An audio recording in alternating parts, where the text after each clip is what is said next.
Our second speaker is known for his candid and insightful commentaries on the California political scene. Dan Walters is a columnist with the Sacramento Bee and an expert on California politics. He has been a journalist for more than 40 years, working almost exclusively for California newspapers. In 1986, Walters published The New California, Facing the 21st Century. Dan also co-authored The Third House, Lobbyists, Money, and Power in Sacramento. And if you're a political junkie, you have to read this book. It's fantastic. Good morning. Good morning. First of all, I want to thank you for inviting me here today because it gave me a chance to wear this tie that I've had for a couple of years. That depicts Highway 99 from Red Bluff down to Bakersfield. Now, as Jack says, California is in kind of a period of trial right now. If you look at the recent history of the state, but we've seen a kind of an almost kind of a disturbing pattern evolve in California over the last 2 or 3 decades. It works something like this. Some industry comes along and the economy booms. It lasts for a while and it then crashes. And suddenly we have a big recession. And then something else comes along and we're in boom times again and it crashes again. This is not a particularly healthy trend. In the 1980s, California boomed. It was just good times for everything, particularly in Southern California with the aerospace industry. A lot of money was flowing into the state. Those military contracts were suddenly canceled. Military bases were closed all over the state. And we experienced in the early 90s the worst recession we had seen since the Great Depression. And by, the economy pulled itself out in the late 90s, driven this time by a new phenomenon, the high-tech dot-com boom. Well, there were no profits. It just kind of exploded. The bubble burst. And when the bubble burst, we had another recession, the early part of this decade. And then what happened? We came out of it. What came out of it? The housing industry came out. More capital flowed into the housing industry, and we know that story, and it's not a good one, right? And now we're in recession again. It may turn out to be, in fact, as bad as that early 90s recession. It's widespread because there is a thing in economics called the wealth effect. And that means that when you feel like you're getting wealthier, your 401k is going up, and maybe becomes a 501k, if you use the thing.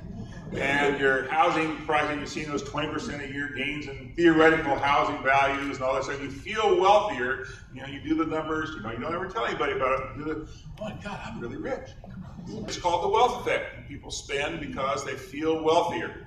Now the flip side is, of course, when you feel you're getting poorer, then the reverse wealth effect comes in. Even though your income may not have changed, you suddenly feel, my wealth is shrinking. My stock market's going down. My house is not worth as much as it used to be. Taxable sales have gone down. Taxable retail sales taxes have gone down.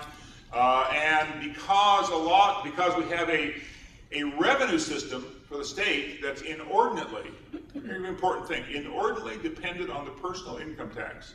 Over half of the revenues of the state government come from the personal income tax.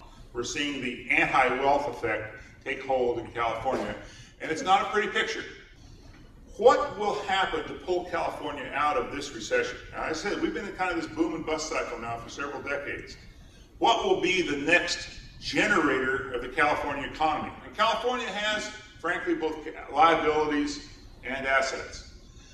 And it's imperative that California take stock of those liabilities and of its assets and cultivate the next thing, whatever some people think it will be.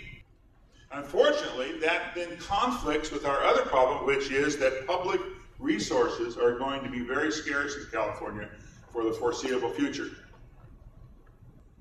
Now, it's fortunate for both career and technical education and for community colleges that they've had an advocate in the governor's office in recent years. Arnold Schwarzenegger, as Jack mentioned, is himself a product of vocational education in Austria. But whoever is the next governor, and there are about 9 people in the running right now, the question is really, will they have the same fidelity or the same interest in both CTE and the community colleges as does the current governor?